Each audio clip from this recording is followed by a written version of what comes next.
Hello and welcome to Your World This Week, the weekly roundup for all the top news stories of the week. The top news stories this week are: in a major setback to Delhi Chief Minister Arvind Kejriwal, the Delhi High Court halted his anticipated release on bail after an urgent petition filed by the Enforcement Directorate just hours before the Delhi Chief Minister was set to leave Tihar jail. The court said till it heard the probe agency's petition, which could take another 2 to 3 days, Kejriwal would remain in jail. Additional Solicitor General S.V. Raju, representing the ED, argued against the trial court's decision to grant bail to Kejriwal, labelling it as perverse and highlighting serious procedural irregularities. The ED arrested Kejriwal over money laundering allegations while framing the Delhi liquor policy for 2021-22, which was later scrapped after the Lieutenant Governor raised red flags. The Enforcement Directorate has alleged that the money Kejriwal got from liquor sellers was used to fund the party's campaign in Goa, since he is the convener of the Aam Aadmi Party. In a tragic incident, as many as 9 people lost their lives and over 50 others were injured after an express train collided with a goods train in the Darjeeling district of West Bengal this week.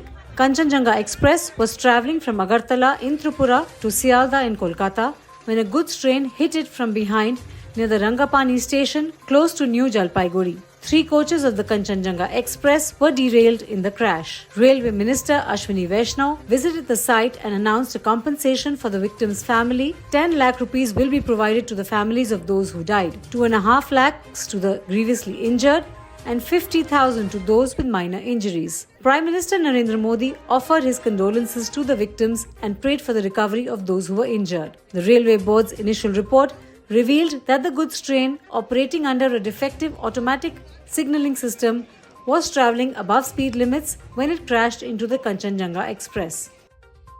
Congress leader Rahul Gandhi launched a scathing attack on the central government over the NEET issue and the UGC NET exam cancellation, and alleged that the reason behind paper leaks is that all the vice-chancellors, the education system, has been captured by the Bharatiya Janata Party's parent organization, RSS. Rahul Gandhi said that the paper leaks could continue till this institutional capture of education institutions by the BJP is not reversed. Meanwhile, a candidate from Samastipur has admitted that he was handed over the leaked paper by his uncle a day prior to the examination held in May this year, the police said on Thursday. Anurag Yadav, 22, in his confession letter to Patna police, said that his uncle had summoned him from Kota in Rajasthan to Samastipur in Bihar, saying that all the arrangements for the exam had been made.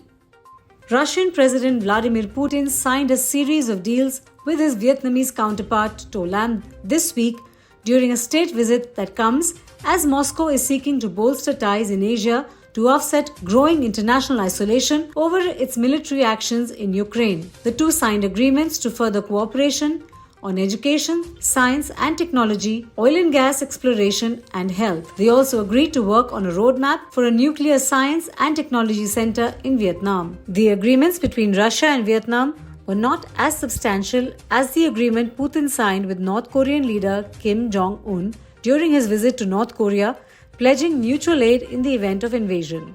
Team India will play against Bangladesh, New Zealand and England as the BCCI announced fixtures for the upcoming international home season for the Men in Blue for 2024-25.